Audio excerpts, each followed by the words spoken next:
So Totally. I hate that mentality. I'm not into that. I'm very happy that it's almost like I'm out of the closet now. It sounds weird, but I feel that way. I feel like I'm out of the closet. I'm telling everybody I like teaching, and I think it's a good thing. Yeah, totally. And even though you're gonna have a lot of people that are not into that, and I respect their view on it, but teaching is something that I will constantly talk to my mentor about. I'd be like, "Oh, what about opening a tattoo school? That would be so cool." And he'd be like, "No, that's not cool. That's actually the worst. You do not want to teach people. It shouldn't be like that." And I would always be like, "Yeah, you know what? Yeah, you're right. Yeah, teaching is bad. Teaching is bad." But in the back of my mind, I've always been like, "What do you mean?" Hey everyone, we're on with Gian Karle. He's been on Ink Master a couple times. He's been runner-up a couple times. And he's here in Dallas guest spotting for about a month and a half. So we're super excited to talk with him.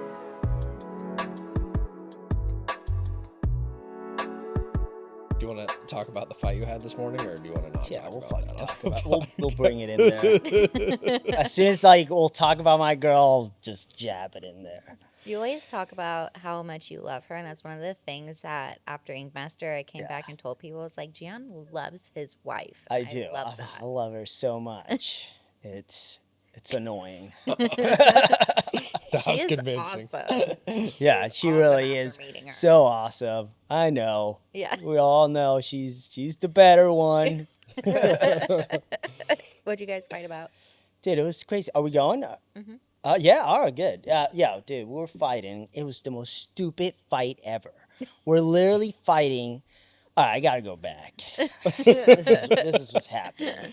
Like 4 days ago, I was putting a fan cover on, and I jacked my back up. It was like my back was hurting so bad, and I've been complaining about it for the last 4 days. And every morning, my wife's like, "Hey."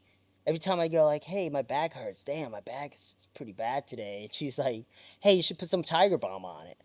And I'm like, "I don't want to put Tiger Balm on it because it's in the morning and I don't want to stink like Tiger Balm all day."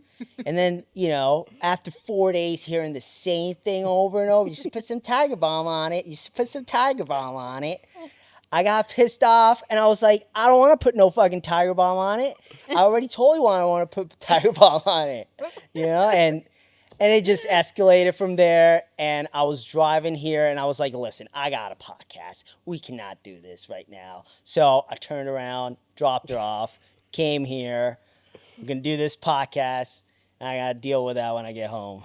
Oh, fun. It's not over. We can podcast for like the whole day. Yeah, that would be good. That would be good. The podcast marathon. Yeah, just extend it, No, I really do love this girl. It's awesome. I mean, she's great.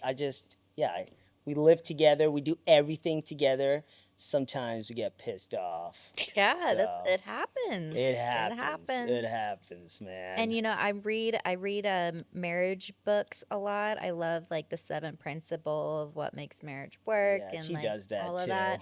And the fights are actually good. Yeah, they're not. They're good. We fight. We do Fighting's good okay. at fighting. I think it's almost like when we fight. Yeah. Even if it's from stupid stuff. So it gets to a point where we're getting better at it, where we know like, hey, it's time to cut it, and we'll talk about it later. It's the best thing we've ever done.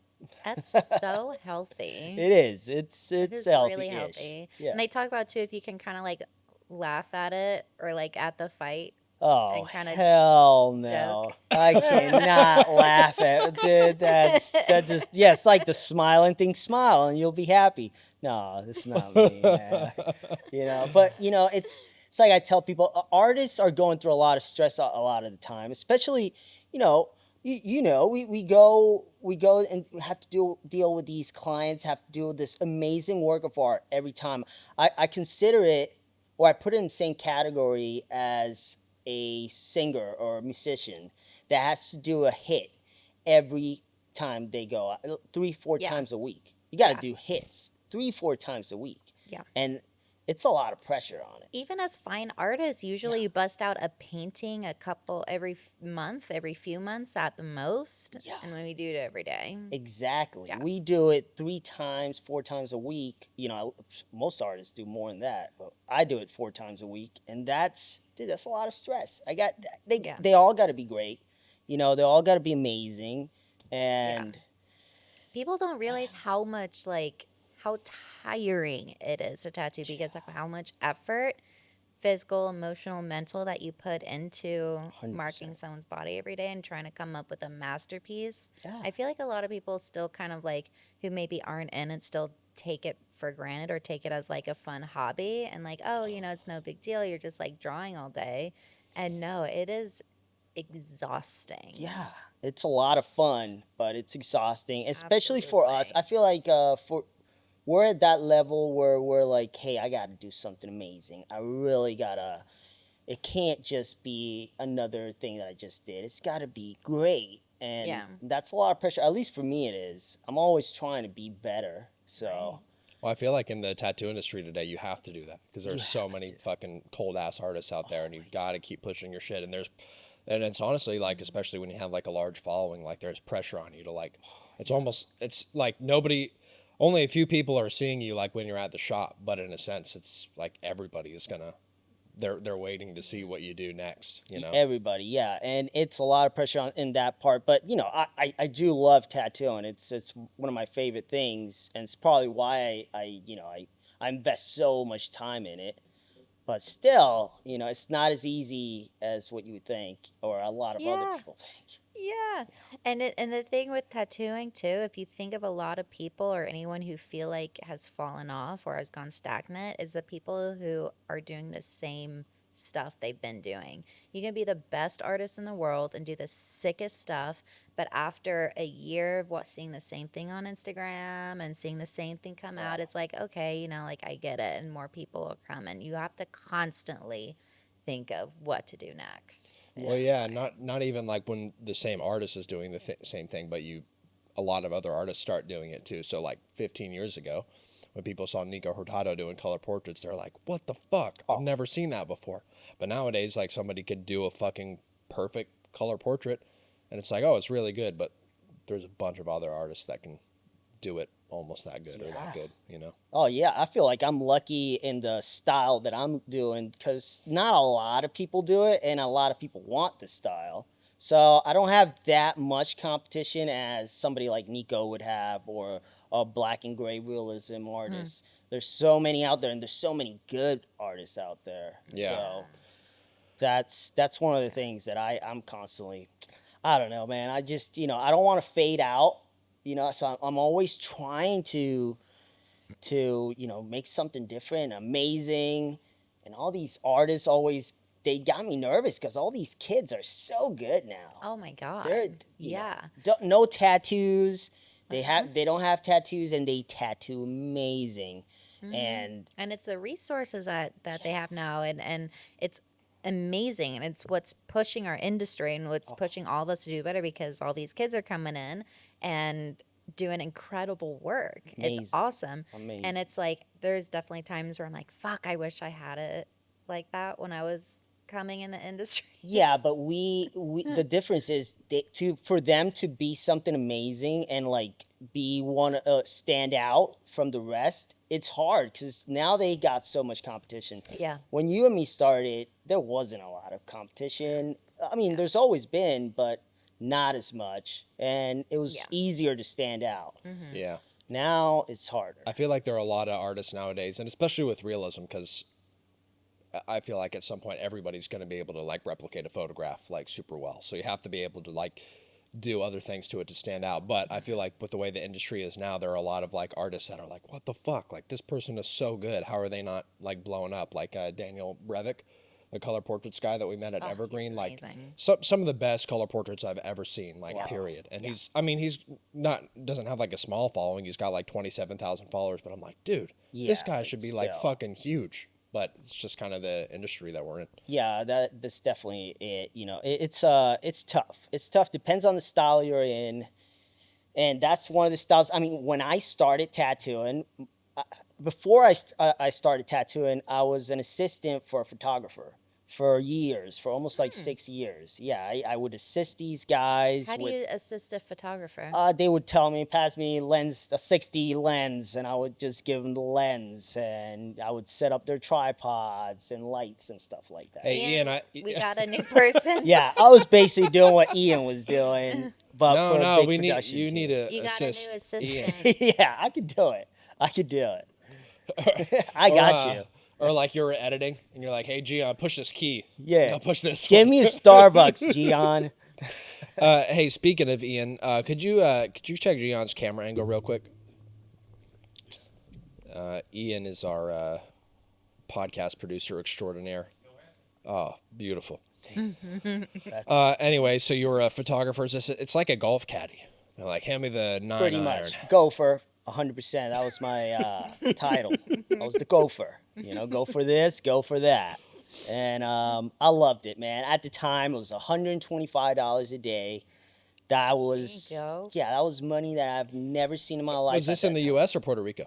This was in Puerto Rico, and I would fly with them to the U.S. to work. So we would go to all these different hotels and take pictures for their brochures and stuff like that. And yeah, that was pretty much it. So I did that for Wow. so long that when I started tattooing, I was just doing it for fun, and I was also thinking like, hey, I can incorporate the photograph photography with tattooing. I can just do like what Nico Hurtado does, or Mike DeBreeze, all these amazing realism artists that I was like, I want a tattoo like that. That's what I want to do. I didn't know how to draw at the time, to be honest. Wow. Yeah, I didn't know shit how to draw. Was this like Wow. 20 years ago? Because you've been tattooing for like 20 years. right? It's probably less. It's probably like 16 years ago, because I think I started tattooing 2008. So I don't Oh, know. like okay, so like 16 years. Yeah, like 16 years. So yeah, I didn't know anything. I didn't know how to draw. I was just copying designs from a book and just putting it on my friends and tattooing them. You know, Man. that was pretty much how I started. Wow. So I Okay. really want to be a realism artist. That was all I was practicing, and I sucked at it. I was always bad at it. I was never really good at it wasn't easy for me. You know? Which is crazy because you draw your tattoos, and in the art world, realism is the first thing that you do. And realism is people say that anybody can do realism if you just practice enough, and then the next level is doing shit like you do, like really drawing and stuff. Yeah. So Yeah, I yeah, can that's see that. I mean, interesting. for me, it was never easy. You know, the shadings on it. It was very hard for me, and I guess I was really hard on myself, and I was just never as good as other people have been tattooing less than I was. So, immediately the things that were easier for me were doing outlines. It was easier for me. It was funner for me to do the outlines. So I immediately wanted to transition into a style that had outlines in it, and I could, actually do outlines. And one of the styles I really liked was traditional, because the designs, at the time, I would see these designs, and I'd be like, oh, I can draw that. You know, it's simple. I can do that. And so that's why I started getting into the traditional. Once I get into traditional, I wanted to kind of like bend the rules a little bit, stretch it out a little bit more, and that's how I got into Neo-traditional. neo-traditional. But Who were your inspirations back then, like for neo-traditional? for neo-traditional, the inspirations I had were in Puerto Rico. So the guys that, there was a guy called Juan Lopez, Papito they call him, in Puerto Rico. And I worked with him for a long time. And he was more on the neo-traditional side, illustrative, neo-traditional. And I think that was one of the first people that I saw that was like, wow, this guy does mostly outline. I like his style. And I really wanted to learn that, you know. And he also followed a lot of neo-traditional artists. Yeah, and that's kind of how I really got into kind of doing that style. But the guy that really got me into it was RB Randy. His Instagram is RB Tattoos, and he was the first guy that really did neo-traditional that I worked with. And I remember telling him like, "Oh, I'm like neo-traditional. That's my style, neo-traditional." And he was like, "No, you're not neo-traditional. You're illustrative." And he wasn't trying to be insulted in any way. He was just like, you're like illustrative." But for me, I was like insulted. Yeah. I was like, "Damn, I'm not neo-traditional. I'm like I'm illustrative. Like I don't want to be illustrative. I want to be neo-traditional." And I just didn't get it. But once I started seeing his style and working with him, I was like, I can really see, like, no, there's a style to this. There's a way you do things, and I don't know. I think that was the first time I was like, oh, there's a way to do this neo traditional thing. There's like a formula to this, and I'm not doing it right. So I think he was the guy that I was like, boom, Wow. Ulysses Blair, love his work. Yeah. Yeah, people like that worked over there and worked together for a while, and it really inspired me to do that style. I honestly, one of the things I really loved about it was that I would go to work and I would work. I don't know. I would start the day and I would have to draw this crazy design that they always asked me to do. It was just this crazy thing, and then it would take me all day to finish these drawings. It was just these crazy designs, too much happening, and I would be all day tattooing, and then and then Randy would come in and work, and he'd be like, what do you want, a Reaper? All right, no problem. Bing, boom, bam, here it is. And he would leave earlier than I would, and his tattoos would be better than mine. I really saw his tattoos. I'd be like, damn, that's just a better tattoo than what I did. And I've been planning this for the past 2 days. Yeah. Wow. So that was one of the first things I was like, ooh, I gotta get into this. I like that. I want to leave home early. I don't want to go home and have to draw all night and then tattoo tomorrow and then get home and draw all night. Yeah. I Yeah. couldn't do that. Yeah. How did you make that next, like, how did you get better? Yeah. How did you because- learn how to draw and get to where you are? It's I would say that it was very hard for me to learn how to draw, Especially if you while I'm tattooing. weren't a traditional artist. Yeah, You know? I would. I mean, if you would have to ask my wife about this, because I would go home after tattooing. I would turn on the TV. I would grab my notebook and I would draw roses for until 6 in the morning hit. Almost every day for like 4 years. Wow. And roses were a big one for me. So I would keep drawing roses and flowers and just draw and draw. And my wife would wake up in the morning. I just had all these bunched up papers everywhere. Just I would rip them, and they were just all bad. But eventually, I learned little by little on how to draw things that I can add to my tattoos. So I'm still not the best drawer. I can't draw a face out of nothing. I can't draw a lot of things, but I know how to draw certain things that I can add to my tattoos. So if I got a lady head, that the girl wants a lady head with a sword or something, I know how to trace or draw on top of a picture of a lady my style of neo-traditional. So I'll like put a picture on an angle I like, and I'll start drawing on top of it. I'll draw eyes. I know how to do neo-traditional eyes. So I'll draw neo-traditional eyes on top of the eyes that I see there. I know how to do a nose. So I'll draw a neo-traditional nose on top of that.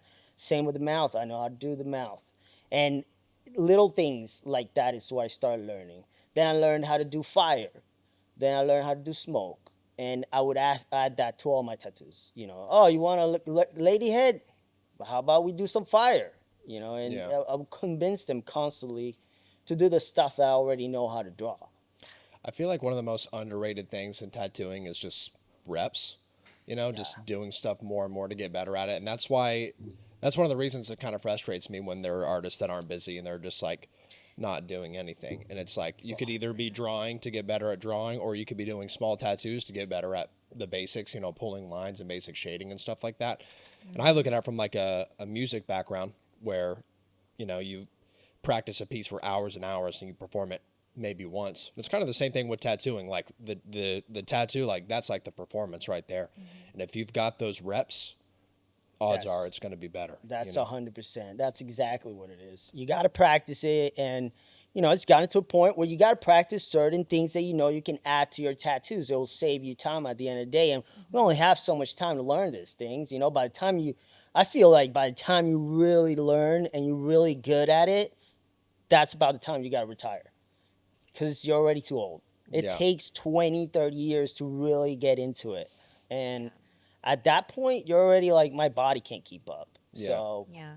God, I hope other artists are watching this podcast and listening to you talk about this. It's just like Colton was saying, like there are plenty of artists who are like, oh, this isn't working out for me. I don't know why I'm not getting booked out. I don't, and it's like from someone who came from like really no drawing background, who figured out how to be one of the most successful tattooers and who kills neotrad, was staying up till 6 in the morning just drawing over and over and over again. I just want to reiterate that to Yeah. everybody listening right now. Just like the work that you put in is what you get out of it. yeah, 100%. And honestly, again, what changed everything was meeting my wife, because it sounds cheesy, but it really was when I really could focus on tattooing and not have to worry about other things that much. Yeah. And that's when I met my wife, I could be up to 6 in the morning drawing and stuff, and I would wake up and she would wake me up in the morning. She would,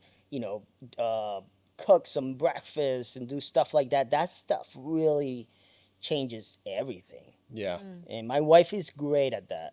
Yeah. I get home. This is how good my wife is. I get home from tattooing every day, and my wife has food cooked, and she prepares me a drink, and has it ready for me when I get home. I mean, come on. Wait, even if you thought about Tiger Balm that morning, Maybe not if you thought about it. But you got to sometimes. keep us updated when But you get you know home. what? Sometimes she does it. And when she does it, I'm like, you know what, babe? I'm going to put on that Tiger Balm right now.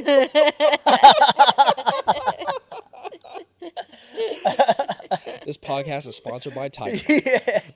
That's Yeah, fucking funny. I mean, it really is amazing on how she's learned over the years more and more on how to deal with me and all my shit, and how to get me out of bad, mentality. Or if I really it's so hard to be mad when you get home and she's just being super nice. She's got a drink, she's got food. I mean, it's so hard to be pissed off. Yeah. You immediately change from, fuck it, let's just enjoy this. Yeah.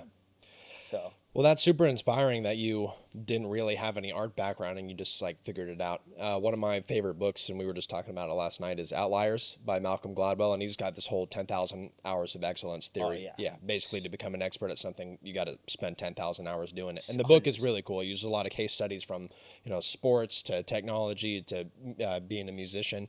And one of the things that they found is like natural. When you're at the level of being an expert, like natural like talent doesn't really apply too much.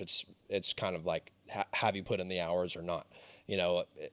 People that are more talented, like even if they spend 8,000 hours, they're not going to be like an expert at something. So I think that just goes to show kind of wherever you start, it just all that matters is like, do you put in the work to that is to master 100%. it? Because you got natural talent. You're gonna feel it'll be easier for you to get into it. Totally. Way easier. A person that doesn't have the natural talent. It's easier for the person that's got natural talent, because from the get-go, he's doing cool stuff that motivate him to get better. Totally. Whereas a person like me, I would draw rows and I'd be like, this is shit. This is shit. And I knew it was shit, and I could not make it look good. It was just, every time I draw it, I'd be like, even if I tried my best, it was horrible. It was so bad. And I feel like that was one of the things, like you said, over and over, doing it over and over. After 10 years, you get good at something. Totally. Yeah. Once you spend that much time on it, it's really hard to still be bad at. Yeah, You know? it's really hard, especially if you're doing it constantly. And I really enjoyed it because I've had such shitty jobs in the past that, tattooing. I was like, wow, you gonna pay me $100 for a tattoo? Like, done. I'm getting paid 125 for 9 hours. Yeah. Of shit work. Yeah. So I think a characteristic that's good for you too is that you're really honest about your work and others' work, my work too. You're Yeah. like, that's shit.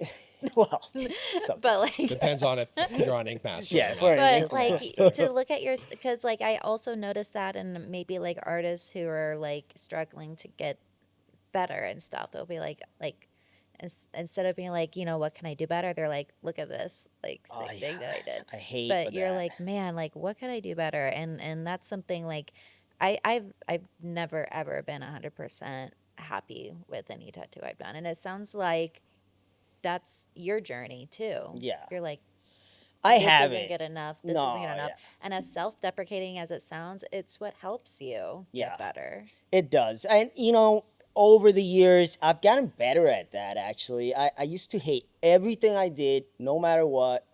Every time I get out, I felt almost like I was scamming people.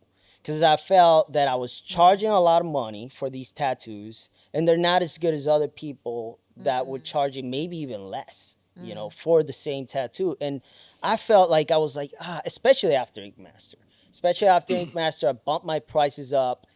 And I was like, this is not worth it. This is like not worth what I'm charging for, Over the years, I think I've changed that mentality to this where I'm at now, where I can do a tattoo and I'm happy with it. I leave home, I'm like, I don't feel like I did the best job in the world as anybody has ever done, but I feel like I look at that and most of my tattoos now, and I go like, that's a good tattoo. It's a good tattoo. I like it. And I think that's important because a lot of artists think like, I'm going to hate all my shit forever. Always going to hate it. The day I start liking my shit is the day I start, fading out. And I don't think so. I think eventually you'll get to a point where you're like, hey, I like this that I'm doing. You start getting more confident in your style and the tattoos come out even better. Yeah. And even when you are like, yeah, I like this tattoo, still to just be like, what is one thing I would do different for next time? All the time. You're That's- always thinking about That's that. the key. Yeah. I'm always thinking about how could I have done this better. But man, I feel like it's tough as a teacher too, and you're starting to do more seminars. The cat's not out of the bag yet, but by the time this episode airs, well, first of all, do you know that you're teaching the symposium with us? I know. yes. Okay, Yeah, cool. yeah. Yeah, so Zaya handles a lot of that stuff. Yeah, my but, wife handles everything, but she did talk to me about it, and we talked about it, and I'm super excited to do it. It's I gonna love be awesome. teaching. Again, I'm not the best at it yet, but that's the level I'm at now. I'm not trying to get way better and try to draw all these hours. I'm trying to figure out like what am I gonna do for the rest of my life, and I think I don't want to be tattooing for after I'm 60. I really don't. I want Our to. backs are giving out already. Yeah, so I'm almost 40 now, and I probably got 10 more years on me, to be honest. Like the way I'm hitting it, probably 10. So I gotta really transition into other things, and I think the teaching is something I've always liked. I've always been into that, and even though my mentors hated it, every person that I grew up with tattooing, they are very against. Teaching is something that I will constantly talk to my mentor about. I'll be like, oh, what about opening a tattoo school? That would be so cool. And he'd be like, no, that's not cool. That's actually the worst. You do not want to teach people. It shouldn't be like that. And I would always be like, yeah, you know what? Yeah, you're right. Yeah, teaching is bad. Teaching is bad. But in the back of my mind, I've always been like, what do you mean? Yeah. Like, you want to teach people. It's great to teach people. I feel it's a very fathom mentality in the old school, where there's not enough food for all of us. You know, they always think about that. Not enough food for all of us. We got to take care of ourselves. And I do not think that's the way to think. Yeah, totally. There's plenty of food for all of us, and if we help each other out, we're all gonna be eating better. Yeah, So totally. I hate that mentality. I'm not into that. I'm very happy that it's almost like I'm out of the closet now. You know, it sounds weird, but I feel that way. I feel like I'm out of the closet. I'm telling everybody I like teaching, and I think it's a good thing. Yeah, totally. And even though you're gonna have a lot of people that are not into that, and I respect their view on it, but Yeah. I don't think. Like, you can't tattoo the whole world, and I feel like especially, the tattoo industry, there's getting more artists getting into it, but also like tattoos are becoming way more widely expected. And so your client pool, and especially with all these different styles, it's like virtually like limitless. And so I feel like, as people start to teach more and tattoos just start to get better across the board, that's only going to raise like the perceived value of tattoos. And so even though there are more tattoo artists coming into it, there's going to be more opportunities to tattoo people, and tattooing is going to be looked as this thing that's like, oh, it costs money, it's desirable to get a tattoo that's like of this quality. And I think it's only going to be better for all of us, you know. I'm with you on that, man. I mean, I think teaching is very important, and I think it's gonna even be more mainstream, that the actual teaching process is gonna be more out there than we ever thought. Yeah. I really believe this is gonna be in universities. These are gonna be courses that you can take in an art, university. Maybe even stuff where younger people are getting classes, or maybe getting into it. Well, we haven't talked about this on the show before, but you mentioned it, so let's talk about it. But I mean, what do you think about tattoo schools, like as a concept? As a concept, I 'Cause think there's they're some in great. I Oregon, think it's too. it's something that it's inevitable. It's gonna happen. It's whoever thinks it's not, you just, what are you doing? Yeah. It's going to happen. And I think the problem we have right now is whoever opens a tattoo school, they can't really get the employees for it.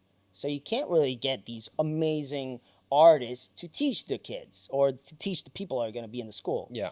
Because all these artists are like, oh, I don't want to get involved in that. Tattoo school is basically cutting ties with everybody. Yeah. It's like being a Mormon and saying you don't want to be a Mormon anymore. Yeah, Like, it's a big deal in the tattoo industry, and a lot of people are like, I don't want to get into those waters at all. Yeah. So it's hard to find the teachers for the school. So if you open a tattoo school now, you're probably gonna not have the best teachers. Yeah. You also gotta make money. You're probably gonna be graduating people that are not that good. Yeah. So Yeah, because we just went to the Evergreen Convention in Oregon, and I guess up there they started requiring that you go to a tattoo school to get like a license. oh wow. So we were talking to a lot of the people up there, and kind of some of the issues that they're having is a lot of these schools like aren't very reputable, and they're taught by artists that like aren't the best artists, because the artists that are really good are like, oh, I don't want anything to do with that. Yeah. But I feel like, when you have pushback like that from the top end artists that are like, oh, I don't want anything to do with that.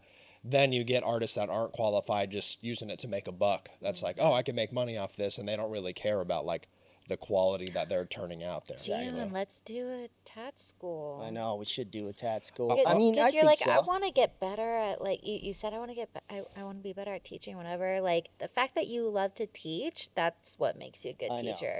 I want to be better at it, but it's a thing. It's an art form in itself. Yes. Teaching, and every time I do a seminar, I'm like, oh, fuck. It's I found, because like every time I teach, I'm also thinking, what could I do better, and how. The thing that I always think of is, what is the simplest way to explain something? I want to use the fewest words possible Yeah. to tell someone how to do something, and that's what's really hard, is boiling everything down to a sentence. That a is step. the hardest. Yeah, Yeah. teaching it to almost like you were teaching it to a kid, Yes. a 5-year-old, and have them understand it. Yes, because It's, how many seminars have you been to and you walk out and you're like, I don't know what the fuck just happened? Yeah, most of them. It's, All of them. I never know what's going on. Most No. of them, I But- leave just clips that I grab from them, but No, but yeah, I've been to a lot of seminars, and I'm not a tattoo artist, obviously, but I feel like I've just listened to enough tattoo artists talk that I understand a lot of the verbiage and terminology and stuff like that. And sometimes I'll go to a seminar where I'm like, I know that person knows exactly what the fuck they're talking about. Like, they're super fucking smart, but I have no idea what they just said, and I know that 90% of the people in the room have no idea what Yeah. they just said. And that's one thing I feel like you're so good at, Deanna, is just boiling stuff down into something that anybody, like even me, with I'm not a tattoo artist, like I can understand it, you know. And I feel like that's one of the toughest things. Is first of all, you've got to get that knowledge, and then you've got to be able to like transfer it to somebody in a way that like makes sense, and then it's gonna like stick with them as well, you know. I think you're right on that. I think it's like we're saying, it's an art form. You got to get better at it, and I'm excited about the future of tattoo schools. I know this is horrible for a lot of people, but I think It's the it's ones that great. are afraid again of like food being taken away I from them. Exactly. Yeah, and I honestly I've thought about this a lot. Would not be surprised at all if 10, 15 years from now, like tattoo school is just like the normal thing because I mean it makes sense. I mean think about like most other disciplines, most other careers in the world. Like how do you get into it? Like you go to college, you pay money, and even though the format might be a little bit different, like you know if you think about that versus apprenticeship, like what other careers do like an apprenticeship? Like there's only a few, and it's like trades and stuff like that. But I feel like with the tattoo industry, like the reason that it's been around for so long, or one of the reasons, is because most old tattoo artists are like so resistant to change. But I feel like, you know, I feel like the modern apprenticeship model is like getting more fair for apprentices, and they're actually learning stuff. And I feel like kind of the next step in that is just like going to a school and just paying for Yeah. your knowledge, you know, instead of like I working mean, yeah, 12 hours a getting a day and cleaning the loan, floors. that's something I couldn't do Yeah. when I started tattooing. Getting a loan to go to school and actually learning. I would have done that in a heartbeat. You Yeah. know, I wouldn't even thought about it. I would have been like, yeah, here, let me get a loan. I'm going to graduate. I'm going to be Yeah. a tattoo And artist. It's easy. that's a huge thing too is dude, I totally lost my train of thought. That's fine. Yeah, Let's but see, what were yeah, we I talking mean, about? Getting a loan, being a tattoo artist. but yeah, I think, yeah, teaching is gonna be the future, and yeah, there's no reason to be against it unless Oh, you I know. rememst what I was gonna say. Yeah, So let's go. I feel like the biggest thing that you just said is like actually learning, because I feel like most the vast majority of apprenticeships, like you don't really learn anything like at least about tattooing. Like you might learn like sanitation and stuff like that, but and that's like the most important thing, but then you've got to like learn about the art after that. And I feel like for so long it's been that, you know, people don't want to have apprentices to teach them. They just want like the free help, and they've just got to teach them a little bit as part of it. And I feel like Deanna stopped taking apprentices because like when you're actually teaching an apprentice something, like fuck the free work, dude. It's way more effort for you to teach them than what you're getting back, and as far as like cleaning the shop or setting you up and breaking you down and stuff like that. And so Absolutely. I kind of wonder if like as there becomes more pressure for like mentors to actually like be good to apprentices and teach them, like more mentors will just stop mentoring apprentices because it's so much fucking work to put that amount into somebody. And so that's another reason that I feel like tattoo schools might start to be a thing, because just fucking cut out all that other bullshit. Just pay me for the shit and I'll teach you, and then it'll be worth it, you know? Exactly. I mean, it's exactly like that. You know, I only had one apprentice in my whole career, and it took me 2 years to teach him. You know, he's good. He's a great artist, but there was a lot of pressure behind me while he was my apprentice, because at the time I wanted to travel. I wanted to do all these things, and I was at a point where I was like, I want to move out to another state, and I had Craig. And Craig Ryans, by the way, he's on Instagram. He's amazing. And yeah, I had Craig, and I was like, hey, I can't leave Craig. I can't just drop, you know. Good for you. So I had to wait for him to graduate, and yeah, it was tough. Since then, I was like, no, I'd rather pay uh, weekly or monthly for somebody to clean the shop and Yeah, take and care. that's That's and what that's we what we do. do now. We just have Yeah. a cleaning crew Yeah. come in, and we pay our assistants to Yeah. break down the artists and set them up. Yeah, I think schools are gonna be great, especially teaching I say kids, but it's kids are the ones that are trying to get into this. So I feel like it's gonna teach people how to how to break down, how to set up, how to find a good assistant, how to do bookings, and how to run a YouTube page and an Instagram. I mean, this is the new way that tattoo artists can get out there. Yeah. It's doing this stuff. And to get out there safely. And I know, like, and I can't stress this enough, like, the tattoo world is still a lot of the times not a safe place for women. Oh yeah. And that's another huge reason why I'm all for tattoo schools. And I love talking to someone who is also for it, because I feel like I was in the closet too for so long Yeah. about that, and I was like, I was always shunned for being into it. Being Oh, around yeah. the friends I had even was just like, I was the only one who was like, yeah, that would be nice, because here's what I went through, and here's what so many other women especially go through Oh apprenticeships. yeah. How about we just nip that in the bud and not, give them a safe space to learn and grow too. Women have it tough in the industry, getting into the industry. I mean, obviously you can find shops, a lot of shops now, they're all women shops.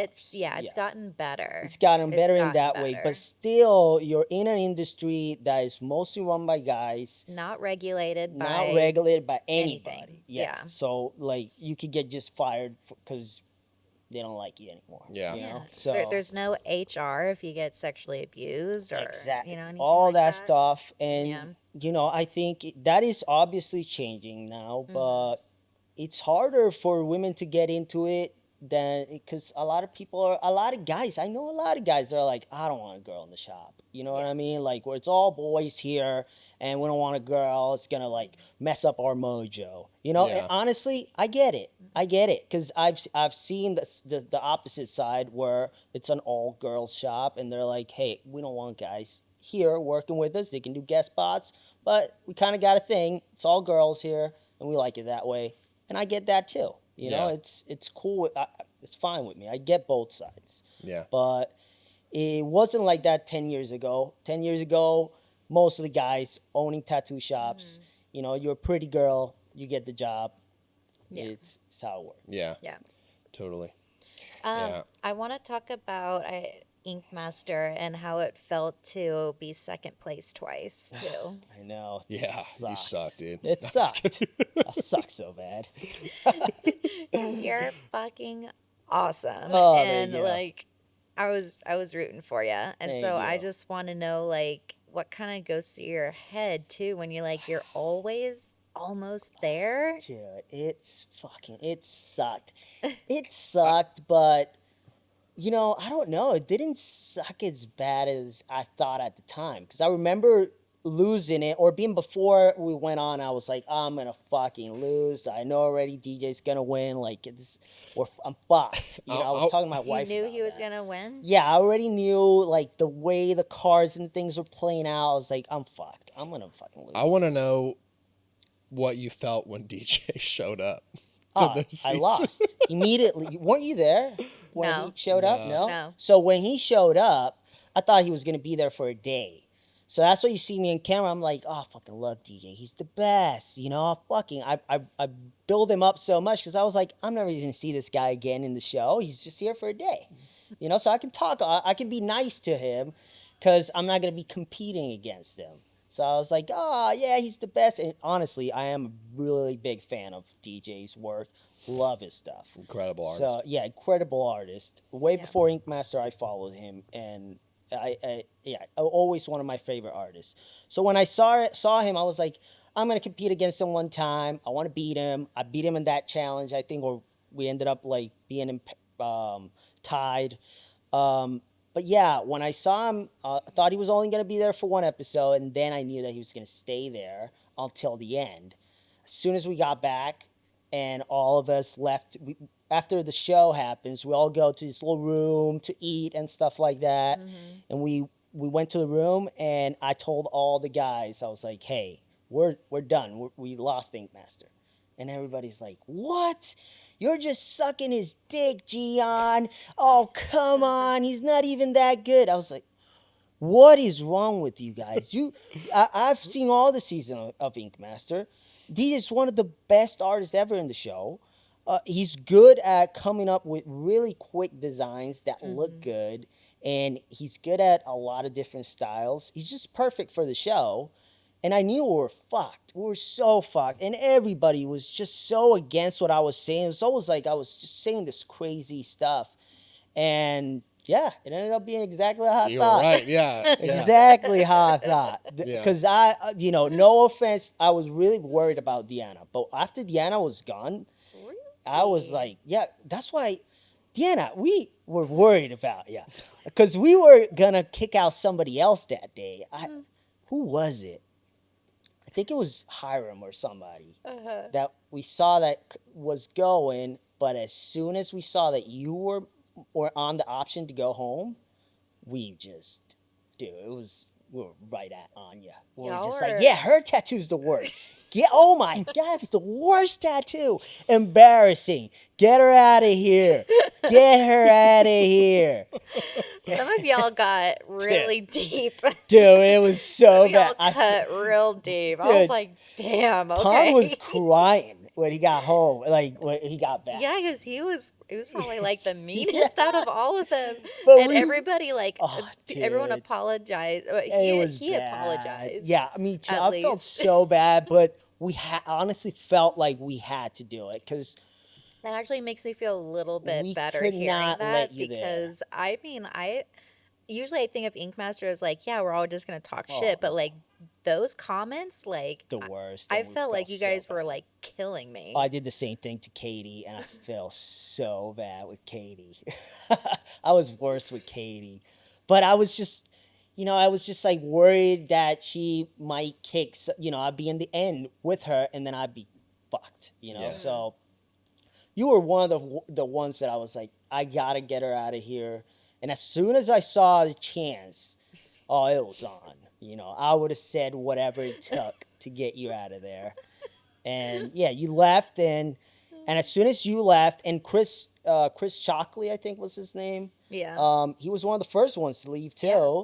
I thought he was amazing. Oh my god. So yeah. good. His sketchbooks So- blew my mind. As soon as you guys left, I was like, I think I got a chance because I knew I could beat most of these guys here. Depends on the situation, but I really believed that I had a chance, and that was when I was like, all right, I got a chance. I'm gonna kill it. I'm gonna fucking hit it hard. But as soon as DJ got there, that was it. Especially after they're relaxed. They haven't been as long as we've been there, and we're all stressed out and tired by the time they got there. It was over, man. It was over. But you get over it because, to be honest, it's something I'm very proud of. I'm proud of Ink Master. I don't have a grudge towards anybody. I thought I would. I thought I would because the first time I got back, I told my wife, I was like, this is gonna be fucking horrible. I'm gonna hear you should have won forever, and I'm gonna hear all this shit. And I enjoy talking to people that tell me you should have won. I like it. I like hearing it. I like it. I was gonna ask too because I remember like the comments on it, like when you didn't win, like Yeah. all the fucking comments. I were didn't like, read it. Gian was robbed. Oh, you didn't? No, I never read comments. Okay, well, like there were Good like for 10 you. million Good. people that were like, Good for Gian you. was Fuck robbed yeah. again. Gian should Fuck have yeah. won. Okay, well, if you ever want a confidence boost, just go to no. Ink Master's page, scroll back to when you lost, and then read the comments. You'll be like, all right. No, I don't. I don't read the comments at all, even if they're all good. That one comment. Dude, it only takes one. That one comment. I don't Absolutely. like Gion's face. Done. I'll be like, what's fucking wrong with my face? What's wrong with my face? Dude, I can't remember if we talked about this with Bobby on the show, but he got so much shit, especially when he won. But he would like, text me, call me, and talk about comments, and like he would get like a million good comments on a tattoo. And there was like one girl in particular that would comment on everything. It'd just be like mid. And it'd be like, So my tattoo was mid? You thought my tattoo was mid? And it like eats away at you when you get that It one. does, Yeah. man. I told Bobby not too long ago, I was like, Bobby, because he was telling me about these comments and all this stuff, and I was like, Bobby, you got to stop reading the comments.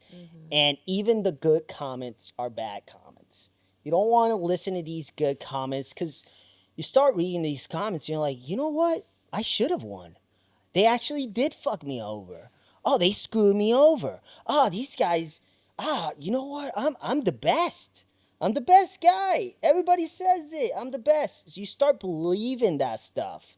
And I think it's not healthy. I think it's not healthy to read these things and look at and really take it to heart. Most people are telling you that you're the best in the world because you saw you on TV and and they liked your character that you portrayed. That's pretty much it.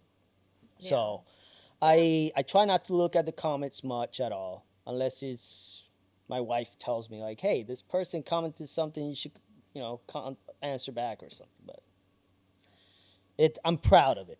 I'm Yeah. proud of not reading the comments. Yeah, that's It makes me really, happy. really good. Would you what are you are you looking for your I'm jewel? looking for my jewel, guy. It's under your leg. Your right leg. Oh, there it is. No, nothing new. I'm always looking for this thing. Listen, I've been You quitting. should just carry like multiple on you. I got 3 of them.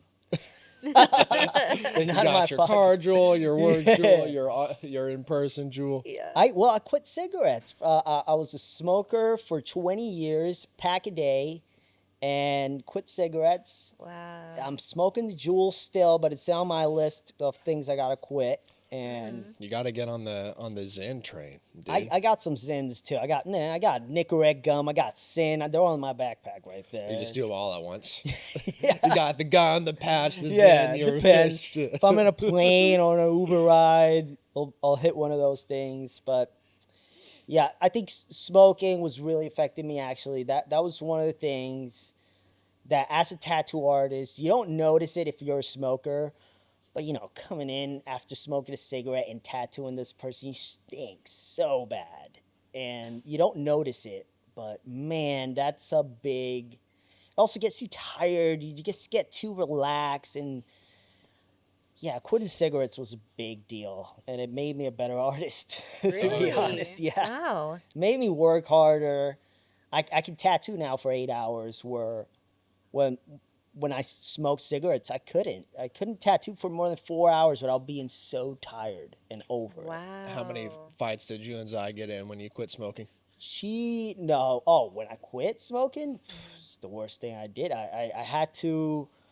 It was a whole week. We planned it because I get mad, especially when I don't smoke, and we already knew it as a couple, so we knew that's something I was gonna get mad of.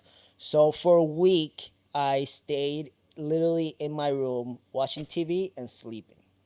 And I would sleep Wow. almost That's super all smart. day and then try to sleep as much as I could all night. And I was really tired. I quit cigarettes, it would get me really tired.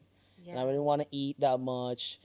So it was like 3 days of sleeping during the whole day and sleeping at night. And you just went cold turkey? Cold turkey. It's the only thing. I tried it all. Tried cigarettes. I tried the Nicorette gum. Tried the patches.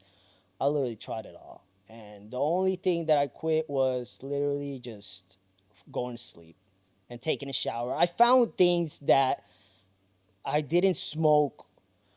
So there's certain things that I can't smoke a cigarette while I was back in the day, like eating. I didn't like to smoke if I was eating. Like, I can't be smoking while I'm eating. And most people can't do that. Yeah. I can't smoke while I'm taking a shower. I don't have urge to smoke while I'm taking a shower. I don't have urge to smoke while I'm sleeping. So I tried to do all those things. Interesting. I Yeah. would Wow. take a shower for 2 hours, and I would just sit down there with the water hot, and I would just stay there, and then I would leave, and I would go sleep. Interesting. Yeah.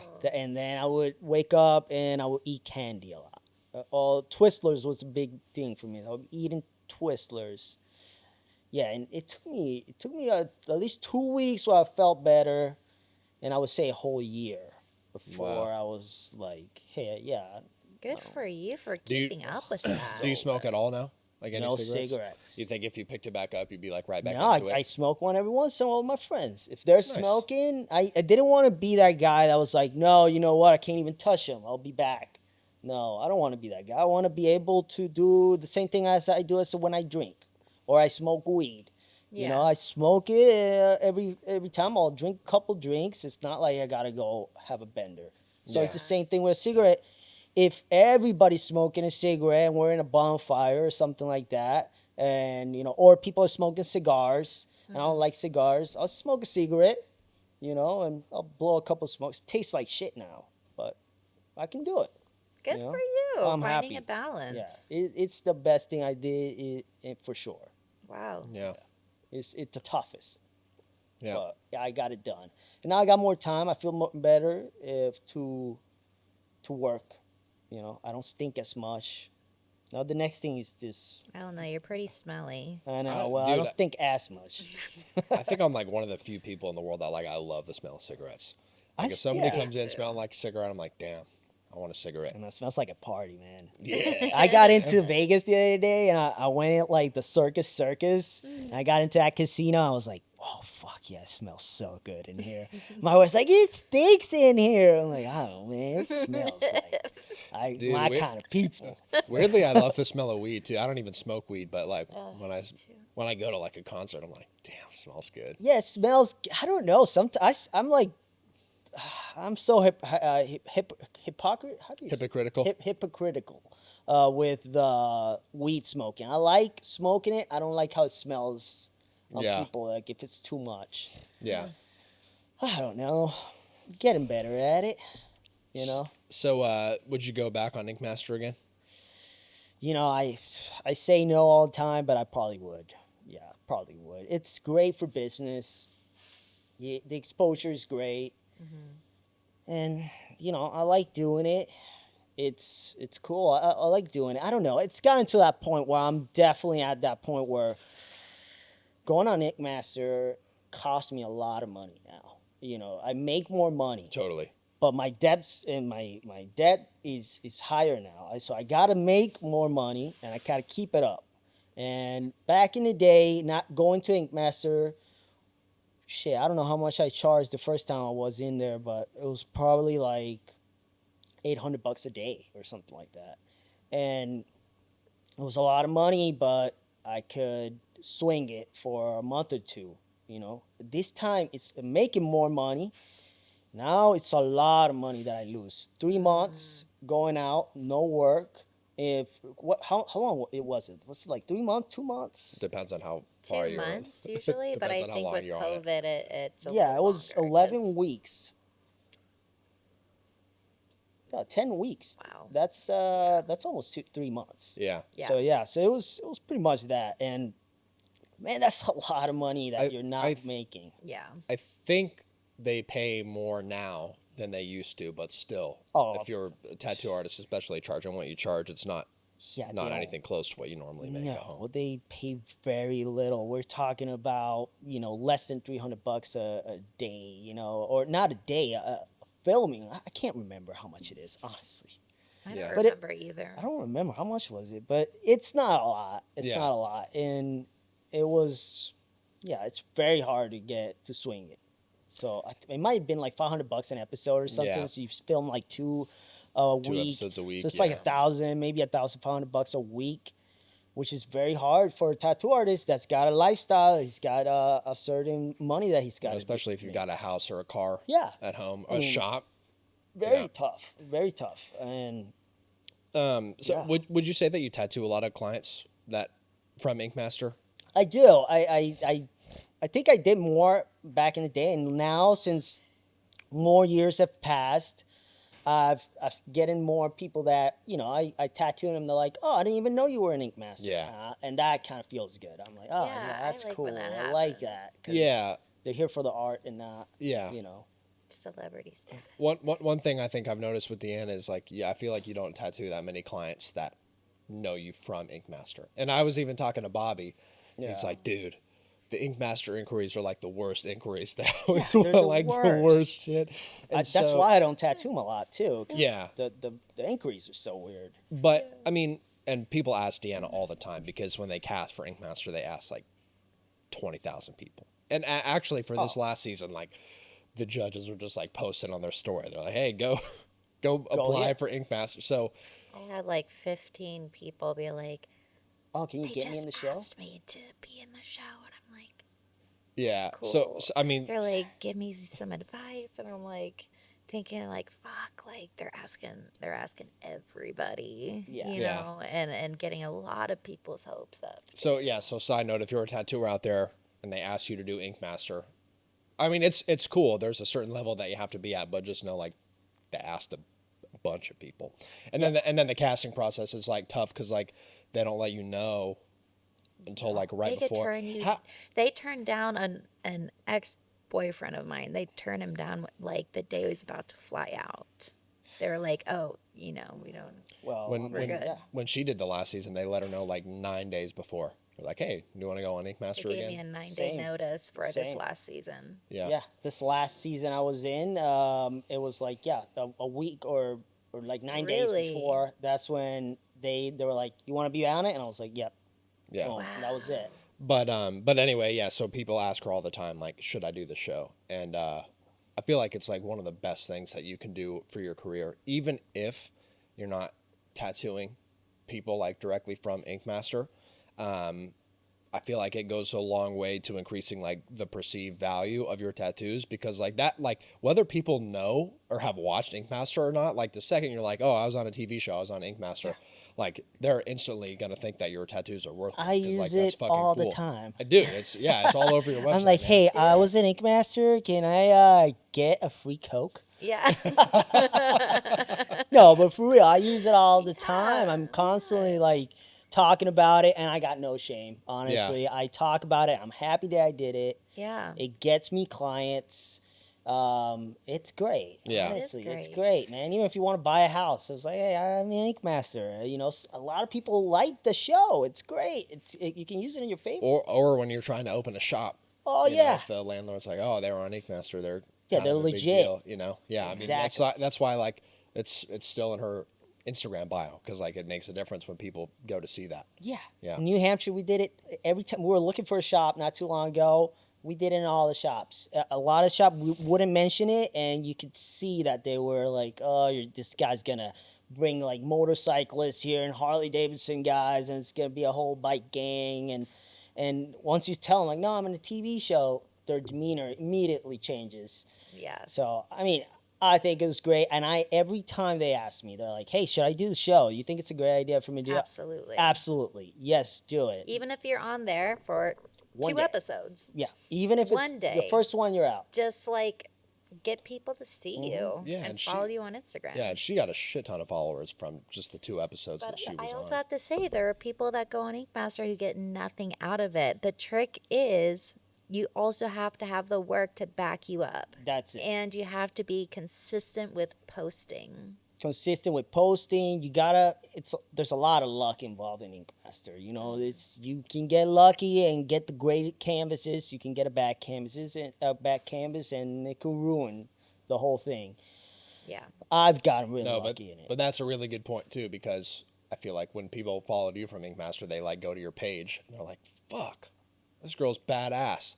Yeah. But whereas opposed to like there are some people on Ink Master, not the All Star season, but like you go to look at their page because they're on Ink Master and they're like, "Oh, like they're not Yeah. that great," and then you're not going to earn a follower from people, you know. No, exactly. But you did good on Ink Master. It is great. It's Yeah. great for business. I had like 10,000 followers when I did my first season of Ink Master, and I think, it was so crazy. Dude, and I feel like worst case scenario, like if you go on and you get kicked off pretty early, like you're gone for like what, a week, 2 Yeah. weeks. It's like you might as well. Come you know? on. Yeah, it really sucks when you got to be there till second place 2 times because you got to be the whole time there, and it sucks. But you know what that did for your career, like totally makes it Right. worth it. Yeah, You know? exactly. But you it's are an really amazing tattooer, I too. appreciate it. Thank you. Yeah. Okay, you too. No, it is great, and it's very different this time than it was my first season. Season 8 was in TV, and season 14 was in streaming platforms. Yeah. That's 2 different worlds.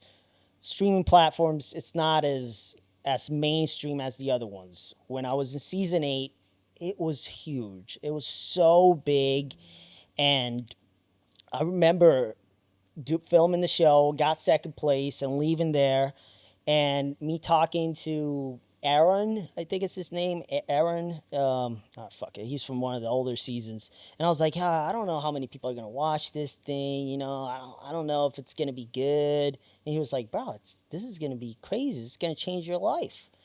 I was like, I wasn't expecting it to be that big. I mean, how many people really watch this show? Season 8, I think, is like one of the most popular seasons. It was crazy. I got so many people that it was just nuts. I remember leaving the finale with my mom. My mom, by the way, when I first started tattooing, she was always, she was, God bless her, she's amazing, but she always was like, hey, you should have a plan B just in case this doesn't work out, your tattoo thing, this is a lot of like, a fate. She didn't know how big it was. Yeah. So she was constantly telling me like, man, you sure how things are going? Are they going good? If you need something else, I think you should like start, having a plan B. And I took her to the finale with me.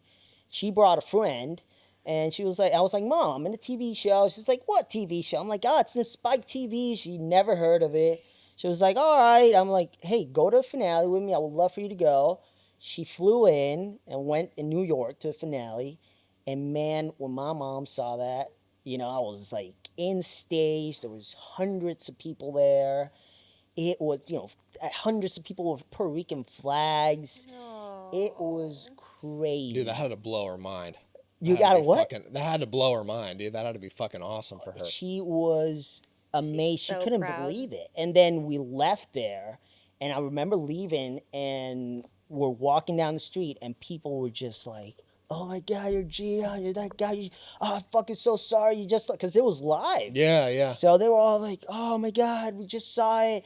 And they were making a whole line. There was like a 9-person line to take pictures with me.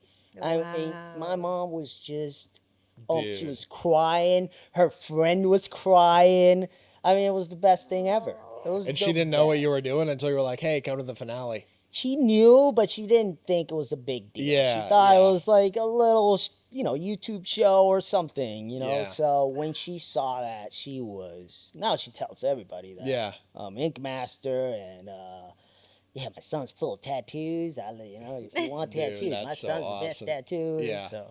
She was just telling me the other night she feels like one of her favorite things is when she's out like with her mom and grandma specifically and gets recognized. Yeah, because they're like, they're so like, oh my Because gosh. I feel like with Sometimes the it's older, like to a fault because they're like, oh, look at this tattoo. And then, yeah. It's Still, but I yeah, love no, them it's still cool though. Yeah. I the love older them all. generation, it was like my parents really like.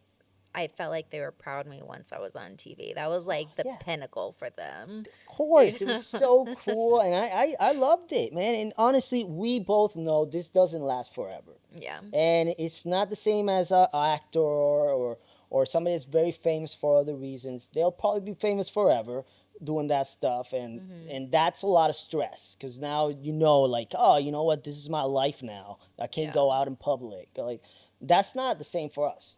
This is our life now for a year, maybe 2, and that's it. Things fade out, you fade out. And I enjoy it while it lasts. I enjoyed it the last time I was in season 8, and this time I even enjoyed it more because I knew what was coming.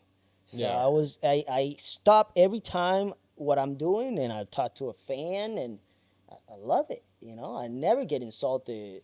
If I'm eating or something, I'll stop eating. I'll stand up, take a picture, I'll talk to him for a little bit. Yeah.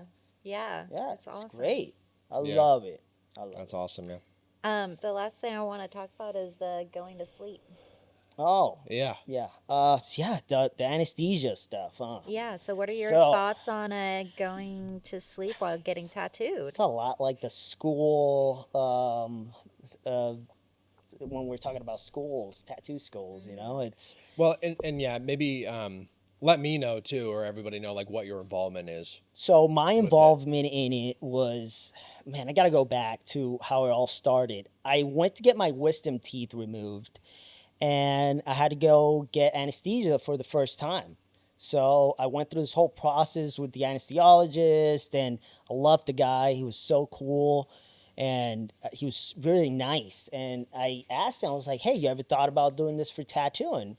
And he was like, yeah, you know what? That's a cool idea. And basically went to dinner. I told him, hey, let's go to dinner with my wife. Bring your assistant. Wait, did you just have your wisdom teeth taken out? No, or this was later? Yeah, when I talked to him, I just had it removed. I was still groggy. But you went to dinner later? No, we went the the next week. Or Oh, that okay, week gotcha. we So went. you didn't have to like drink a milkshake. at No, dinner. no. We went that week or something for dinner, and we just to talk about it. And yeah, I thought it was one of those things that was not legal. So it was illegal for a tattoo artist to do it. So that's why I never really asked anybody about it. And I would constantly tell my friends when I started tattooing, I would be like, hey, in the future, we're going to be able to go to sleep and get tattooed. And I remember my mentor telling me, like, that'll never happen. It'll never happen. Wow. And I was like, it will be great if it does. When I saw the opportunity, I saw that Post Malone got his back done by Ganga. I was like, damn, that's possible. Like, I want to do that. Yeah, I thought it was just a cool idea, and I got involved with these guys. We worked numbers out, and now we're doing it. Now we got a whole operation room. We spend a bunch of money on this place. It's like a surgery room. Yeah. The beds are $15,000 like beds, like all stainless Wow. steel. Like it's super expensive and it's really nice. Yeah. And yeah, now we're doing it. We've done it a couple times, probably like 5 or 6 times already. It's not a thing that I don't see myself being a millionaire over this idea, but I like that. I just like to be involved with it. Yeah. I like being involved with it. I think it's really cool. It's a really cool option, and it's not as dangerous as you would think, or at least as I thought before I So started. for people who are nervous of being put under anesthesia for what, like 8 hours? No, we do it. 6? You could do it for 8 hours. We usually do 2 sessions, and we do 6 hours one day and 6 hours the next day. So, okay, so does that make it safer? Like, what are the safety precautions? So the real major thing is these guys are amazing. They could put you to sleep for a whole week if they needed to, and literally move your lungs. They can your blood pressure goes up. They can bring it down, or whatever. Your heart is going too fast. They can put it down, or vice versa. They're amazing. They can literally run your body without you having to do anything for a whole week and wake you up. Wow. They could do that. You start running into problems where you have to go to the bathroom eventually. So working more than 8 hours, you would have to have a diaper on. Maybe something could go down and you're in the middle of a tattoo. So that's where it starts getting a little sketchy. It's not too much of the anesthesia part as much as it is the part if you having to go to the bathroom eventually. So Wow. that's the thing where we're like, hey, let's do 6, and then the next day 6 hours. Yeah. It's more time, and And it's you do good. it with like multiple artists. Do it multiple artists. It depends on what the person Yeah. wants. So how many people are in the room? Because you've got a team of artists and you've got an anesthesia team. I've right? had 5 guys in the room, and I've thought it's too much. I thought it's too many people working on a piece. I think the perfect amount of people is 3 if you're working on one piece, especially when they're really good artists. A lot of the people who are doing anesthesia, they're doing it where they're the main guy or girl. That's the main person that's doing the anesthesia, and then he's got 4 other apprentices or people that have been tattooing 2 or 3 years. They're not that good. He kind of has them as like their minions. Yeah. They'll put them as their minions. You work on this little piece, feeling all black and stuff like that. Interesting. It works better that way because you got one boss and the rest are just following. Yeah. But once you got 3 heavy hitters working together, I can see that it gets a little bit, we clash more. Yeah. Where we all got different ideas on how it should be, and we take a little bit longer. It's very hard to do a design between 3 people beforehand. It's so hard. Like, we can't round up these artists like that. Yeah. So 3 artists on one piece, like a back piece or a chest piece, is what we like to do. Yeah. Mm. So I guess I feel like you haven't been like too public about it, but do you read the comments on the anesthesia stuff? I don't read it. I read them a little bit because my wife, she freaked out when we first started posting about it, and I told her before we posted, hey, a lot of people are not gonna like this. We're gonna get a lot of shit. Like, this is just how it is. And she can't control herself sometimes. She read a bunch of comments and people pissed off. I was like, hey man, it is what it is. You know, we already knew people are gonna get pissed off. I had people unfollow me, like, who unfollowed me? That was like, damn. From Australia, what's her name? Emily Rose. Emily Rose. She unfollowed me. 'cause of Really? it. Yeah. Damn. And she unfollowed my homie that did it too. Damn. So she's really not into it, and I love her work. So stuff like that bothered me because I was like, fuck, I don't want to piss artists I like. Yeah. You know, I like that person's work, and now love they're her pissed work. off at me. I've never even met her, Yeah. but That I sucks. feel like most of the people that comment shit that get pissed off are like people that like don't matter too much. I Yeah. feel like when you're doing Oh, yeah. something that's like, you know, progressive but a little bit against the norm, like like even I'll get shit online sometimes, and it's never from like somebody that I like look up to or respect, or it's like somebody that's like kind of bigger in the industry. It's always like just kind of random. Except for Emily but everyone Rose. except for Yeah, Emily yeah. Rose, Well, yeah, that's what when I it said, sucks. but most of the time, you know. That's when you go like, fuck, that sucks, because I like this girl's art, but hey, you know what? I understand that it's one of those things that people just hate it. A lot of artists Why out do you there. think people hate it? Just because they say I it think they ruins the see it as a tattoo experience? way. I think it's mostly like they see it as a way of the artist is trying to make money out of the industry, which I I can't lie that I am. You know, I'm just trying to make more money. I mean, I'm we trying all to retire. wanna make money. Yeah, I'm trying to Yeah. make more money here, and I thought it was a really. I still think it's a really good idea, in you know, just another option. Plus, I get to tattoo people while they're sleeping. I get to. It's just different. I tattoo Yeah. the same every day, and being in a different office, working with doctors, and I think it's really cool, and it's way safer than people think. it Yeah. is. Well, and I feel like because it's so expensive, it's never going to be a thing that becomes like super mainstream. Yeah. Like, and it's not like you're going to be doing it all the time. It's only like people, and that's why like you see gang like they mostly do like celebrities because it's people Yeah. with that kind of money that they're like, oh, I can spend whatever 35 grand on 2 days of what you know. Yeah. So How much does it cost to be put to sleep? And so I know Ganga has it in his webpage that they're doing it for like $100,000. So that was a lot of money for me, and we're trying to keep it under that. And right now, you can do it with us from, I would say 30 to 40. I mean, shit, it could go up to like 60, 70. now but- is that just for the anesthesia or is that for the artist? no, too? that's with the artists and Okay, stuff. yeah. Because the anesthesia itself can cost you anywhere from 25 to 30 Yeah. grand, just the anesthesia. It's a lot of Wow. money. And we're probably getting anesthesia prices. We're getting cheaper. We're doing it less expensive than a hospital would charge you. Yeah. Because hospitals are $1,800 an hour. So we're doing a little bit, you know, it depends, you know, how many hours, but 12 hours here and under everything we do.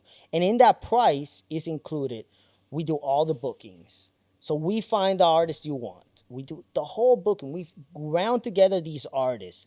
We make sure that we can have them there at the same dates of your appointment. Yeah. We do everything. Yeah. We take care of the flights for those artists. We take care of the flight for the client if he wants it. Everything is such a big deal that has to work. We got to put these artists a couple days Yeah. before so they can draw it. So it's a lot, and all that is involved to 25 to 30 grand. Yeah. And then on top of that, you got to add these artists. You know, Yeah. artists got to get paid good for something like this because it's a lot of work. Yeah. So a lot of artists are charging 5 grand to do it, and I think it's a good price. They really got to. It's not just one day. They got to do 2 days plus the days of drawing and setting up and all this. That's stuff. a So, phenomenal deal. Dude. yeah. Yeah. So it's a phenomenal deal. And a lot of these artists just want to do it because they're like, hey, I want to just be a part of this. Yeah, yeah. So I don't know. I feel like, you know, as long as it's safe enough, I Yeah. feel like if somebody wants to spend their money that way, then might as well. And especially because, like, dude, you know how many few people out there have like full fucking back pieces? Like very few from like one artist or like multiple artists or whatever, but like it's such a large commitment, not just with money, but like just the time. Like I flew out to get my back done 3 times, and it's like it took forever, dude. Takes forever. So like if you can get your back piece done in one shot, and that's, you got that kind of money, and it's an opportunity to get multiple artists together, right? Because like a lot of times getting artists to collab on something is like super tough. Like if you were to like, if some random person was like, oh, I want to Deanna and Gian collab, like that'd be super tough for It's us to tough. coordinate because it's 2 schedules, you know. So I feel like it's a really cool Which is opportunity. something we do too. We book collabs with no anesthesia. Yeah. We do that too. We do the whole process of booking collabs with our artists are in our webpage, and tattoolounge.com. And you can just go over there and check all these different artists. And there's so many great artists that we got on this list. And you can pick out of all of them and be like, I want to get tattooed by Mike DeBreeze, DJ Tambe, and Arlo at the same time. And we got all these artists there. They're all in agreement. We got contracts with all of them.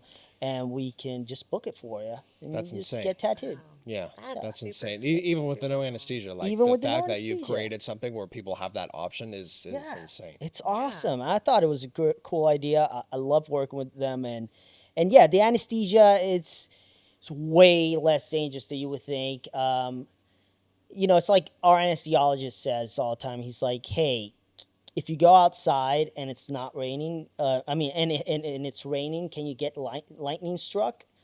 Struck by lightning? Yeah, it could happen. It's a possibility. It's the same. Things can go wrong with anesthesia. Very rarely does. Yeah. What does worry me is that since we started last year doing this, I have seen, like right now we got a company some guys in Florida that literally stole our page, copy pasted, and just and now they're actually doing it. It's literally a copy paste out of it. We're dealing with lawyers and all this stuff. So we're trying to close them down because that's not how you do things. Yeah. But yeah, those guys are not. They're not using the way they're doing it. It's not the cleanest. Like we already went over there. My anesthesiologist went to Florida. He went to the place that was the address. He saw what you're doing, and it's literally an apartment complex. Whoa. They're using just nurses for the anesthesia. It's a lot of little things, and that's starting to worry me a little bit because now we're not dealing with anesthesiologists. Now we're dealing with just nurses that might, not have the same. Yeah, that's terrifying. And that gives me a little bit more worried because I see that stuff. I'm like, that gives bad name to other things. And eventually, something it could happen. It kind of goes back into the conversation that we were having about teaching, where like you can either like have people that are like really, have integrity with what they're doing and like do it right, charge a lot of money, but then you have people that are just trying to make a buck, and there are ways to cut corners, and that's when it becomes like unsafe, and it's like, well, really this person shouldn't be doing this at all. Exactly. It's not for everybody. It's mainly meant, and our vision on this the whole time was meant for people that are athletes, or they are working, they're famous, they're working on TV, they're doing stuff like that. Musicians, if you're an athlete and you're a baseball player and you're playing every day of the week and you get only one day off, you can't take that one day off to get your back done and then play the rest of the week. It just doesn't work that way. You might have in a whole year a couple weeks off, or for real, like vacation time, and that's your time to get it done. You Totally. can go over there, get it done by us. 5 days later, it's healed. You can go back to work. Yeah. And these guys taking time off when you're making $100,000 a day. And you take one day off, that tattoo didn't just cost you 50, 60 grand. It cost you 160 grand. Yeah. Because you didn't work that day. Yeah. And the next day you got to heal. It adds up. And that's a really good point. And even football players, like the season's only 4 months long, but like she tattooed Jake Ferguson, Dallas Cowboys tight end, and like working with his schedule is tough because like he's got spring training, he's got OTAs, and so we squeezed him in around this time last year, and he wanted a fucking whole leg sleeve, no anesthesia. He toughed it out. That dude's a champ. He's amazing. And then, but a lot of his teammates, like around the same time, there's some group. I forget who the name of the guy is, but out in Arizona. But like Dak did it, CD did it, Tony Pollard did it. And like they were all getting it done like around the same time because you can't even if you've got a bye week, you can't like do it in the middle of the season, especially if you're looking at a 6-7 session project. You know? It's meant for those people. And, you know, I honestly, definitely, I think about it as a business and I go like, hey, these people have a lot of money. Maybe I can get paid a little bit more for offering this other service, you know, on the side. So that's my vision in it. And yeah, I think it's great. I think it's gonna get better. I don't think it'll ever get cheaper. It'll always be an expensive thing. And I would worry about, you know, if you're looking for anesthesia and the price is too low, you know, maybe that's a red flag right there. Totally. You know? That's So good to know. Good to know the price and what to look out for to get it safely. yeah, get it safely, especially with the way we do it. When we do it, we got 2 anesthesiologists there. We have 2 nurses. You know, that we got a special operating room. It's a big deal. Yeah. It's a big deal. We got people there. They're constantly the anesthesiologists we work with. They have been in they did trauma for years, so they've been in very messed up situations where they got to like save lives and stuff. So they know a lot. Yeah. They know exactly when it goes down. They know what to do. They've never had an accident in 10 years that they've been doing it, and yeah, I don't think they ever will because they're when they do studies on people, like they do the interview to see if you qualify, they're very very strict with it. I bet. We've turned down like 3 people already that are willing to pay us a lot of money, but we're like, you can't do it. Yeah. You can't do it. You got this problem here or there, and it could be dangerous. Yeah. So Good for you for doing it right. yeah, I think we are. I think we're doing it right. I'm excited about that stuff. It's definitely a tough one. I do it more for the love of it than for actually making money because, man, I make more money tattooing than I would ever do with the anesthesia stuff. But it's cool. It's a different option. I like to be involved in it. So, eventually maybe we'll make money out of it.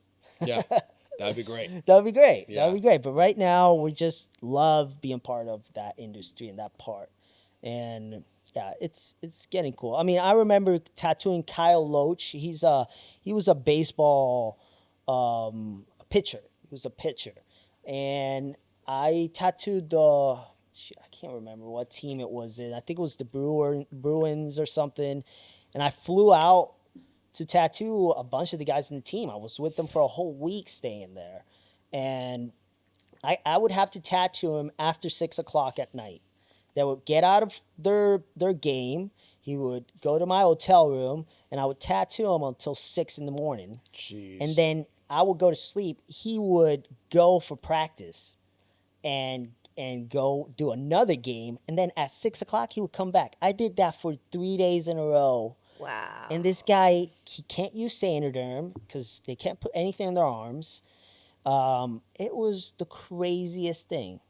Healed perfect. I don't know how, but Yeah, wild. but yeah, it's these guys work a lot, especially baseball guys. Totally. They are constantly in the playing and doing stuff. Yeah. It's crazy. Yeah. But yeah.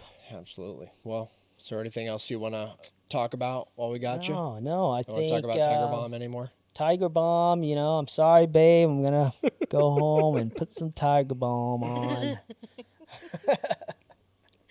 Yeah. I mean, I don't know. I think things are looking up. I like right now I'm doing a trip. I'm doing a trip all around the States.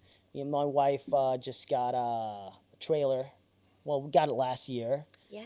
And we're traveling. Where all are the these next places. places you're going to after We're almost this? done with the trip. We got New Orleans, and Florida left. Got it. And then we're working ourselves up. But yeah, it's And before here, you were in Vegas. we're in Vegas, With DJ? DJ, Colorado, California, did Boston, Chicago. We've done them all. Done it all. Done them all, and yeah, love it. Me and my wife had this nice house before last year or 2 years ago, and COVID hit, and we were like, the prices just went so crazy on houses. And we're like, hey, let's sell our house and we'll buy a better house with the Yeah. winnings. And we sold it, and then when we tried to get another house, it was impossible. You couldn't get another house. Everything was crazy, bidding wars everywhere. And I just looked at my wife and I said, hey, you know what? Let's just buy an RV. We've always wanted to do it. Yeah. And bought an RV. And we just left. We were traveling. And we were having the time of our life. You were here in Love it. Dallas for like a month and a half. A whole month and a half. That's another thing I love, that I get to really hang out at tattoo shops. It's not like I go there for 3 days and I'm working half of the day. A whole month and a half. Vegas, I was 2 months over there. Loved it. So Well, you know, you should just stay here. I love it here too. It's nice. I mean, you guys have a really nice tattoo shop. And the seminars you guys are giving are amazing. Because my wife, you know, she's, after she took the seminar with you, she has been just thinking about all these new ideas and things how to do it and this and that. I'm like, all right. That's awesome.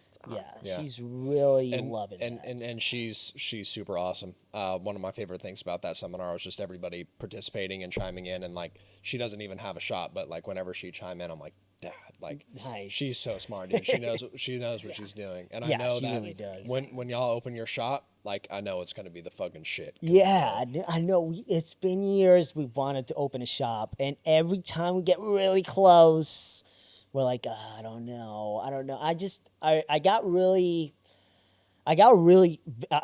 a vision on how I want it to happen, and yeah, I don't want to settle when it comes down to a tattoo shop. Totally. Yeah. Yeah. I feel like it's a tough thing, and I feel like being a shop owner seems like this glamorous thing where it's like, oh, you make a ton of money, and there's just so much stuff that goes into it that people don't understand. We were actually talking with Dimitri Troshin last night. He's like one of the most popular tattoo artists in the world, and he's been at Vatican for like 7 years. And I was like, oh, would you ever open a shop? And he's like, well, I don't have a vision for it, because I feel like most of the time when you open a shop, you either like have a bunch of artists and you don't make any money, or you have a bunch of like decent artists and you make like some money. And I was like, dang, that's really true, because it's a tough balance. And I talked about it in my seminar a ton, but it's a really tough balance to get those quality artists and to make money at least proportionate to the effort that you're putting in to owning and running a shop, which I think you should. You should be getting some return on your investment. It shouldn't be crazy to where you're taking advantage of people, but it's a very delicate balance. But no, I think you're right. I think you got to make money. And I think the way you're doing it. So here's the difference. In New Hampshire, it's unknown for a shop to charge for percentage. Unless it's a street shop that's really bad artists. They're all under percentage. That's just how it works over there. I think that things are changing now. I see it. I see more artists shops, especially me, that I constantly call people like, hey, I'm doing a guest spot over there. How much are you charging? Constantly asking. And everybody's different, but I hear it more now. Like, hey, we do percentage. I don't want to do percentage either. I'm just like any other artist. I'm like, fuck, I don't want to do percentage. I want to pay for rent, monthly rent. If I do percentage, it's all this thousands of dollars. So I get it. But I got a big following. I bring my clients in. So I understand that if you got a lot of following, maybe you go under percentage. But if you don't have a lot of following, you're not going to be bringing in your own clients to that place.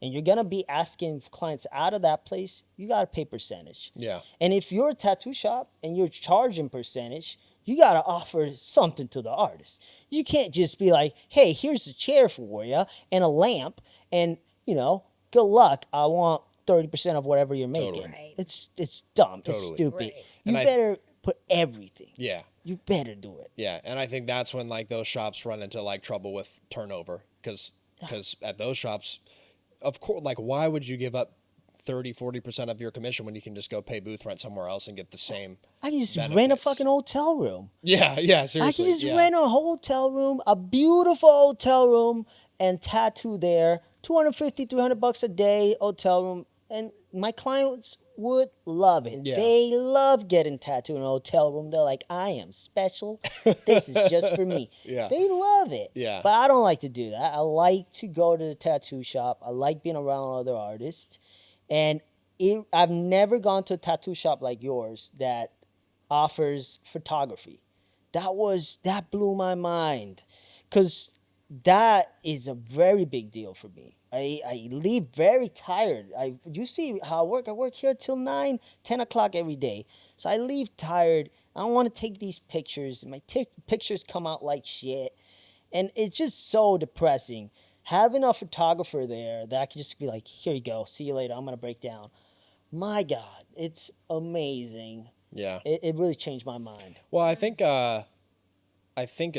especially the way the tattoo industry is going, where you need to take good pictures, you need to be a videographer in a sense, you need to be on social media. I feel like you're going to start to see more shops go to a commission split where they've got more people on staff, because it's, at the end of the day, like, it's just math. Like, if you want to have a photographer or a booking assistant, like, you need money to pay them. And so if you're a shop owner, you pretty much need to do commission or a really high booth rent, you know. But I feel like that those resources are so valuable to the artist, and especially when you've got somebody who, like, nails the perfect picture every time, because you can go buy camera equipment, but then you've got to put in the work to figure out how to take pictures well and do it consistently, so if you can provide stuff like that to the artist, I feel like that's a huge incentive. Dude, to it's crazy. give up, you give your hard-earned everything. cash. Yeah. Gloves, you need gloves. You know how many tattoo shops I've gone? They're like, yeah, it's 30% here and this and that. And they're like, yeah, but you bring your own gloves. Yeah. You bring your own, I get the inks. Yeah. I get it. But honestly, I kind of don't. Yeah. Yeah. Because inks are not that expensive, especially if you're a shop and you can get a sponsorship for the shop. I feel like you can just get a sponsor for the shop. And then, yeah, it might cost you a little bit extra, but all those little things are what makes tattoo artists be like, hey, you know what? 30% ain't that bad. Yeah. 30% ain't that bad when I just have to go to the shop and everything's taken care of. I got a front desk girl that's taking care of everything. They're cleaning my trash. They're setting me up.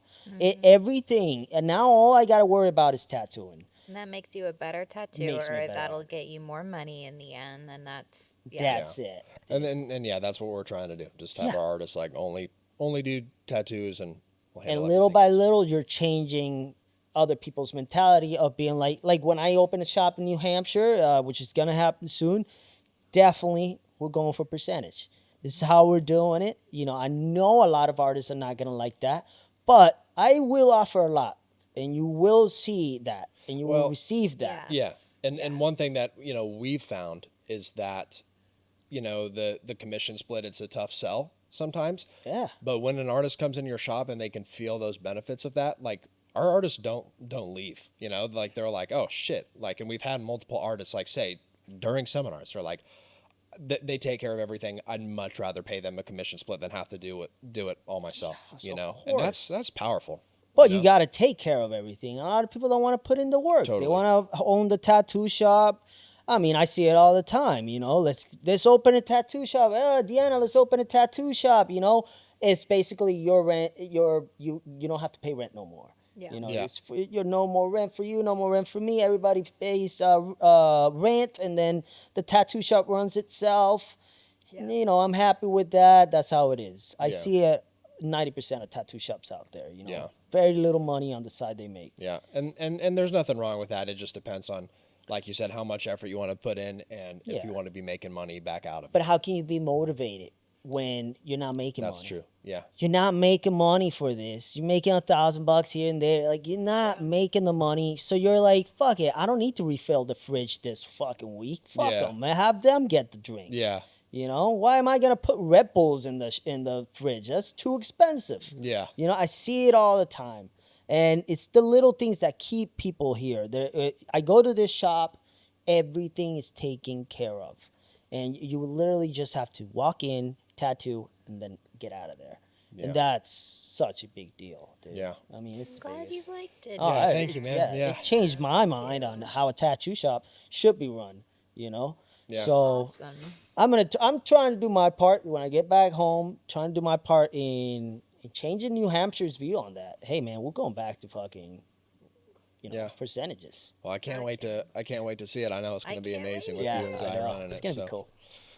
awesome. Well, we're about out of time. dang. Shop's about to open, but dude, this was a blast, man. Good. I had Yeah. a fun time, Thanks for man. It talking seemed like it with was super us. quick. It was fun. Dude. Yeah.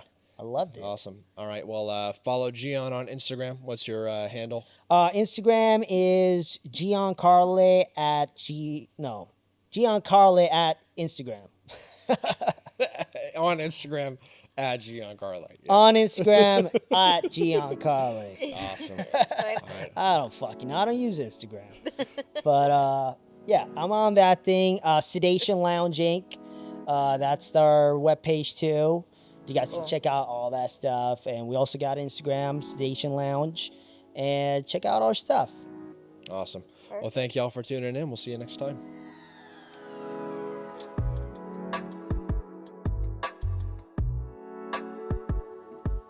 What's up? Check who I'm with. Deanna and Colton. Diana. We're doing our podcast right now. We're in Texas. And it's gonna be sick. Watch it. Watch it. Please.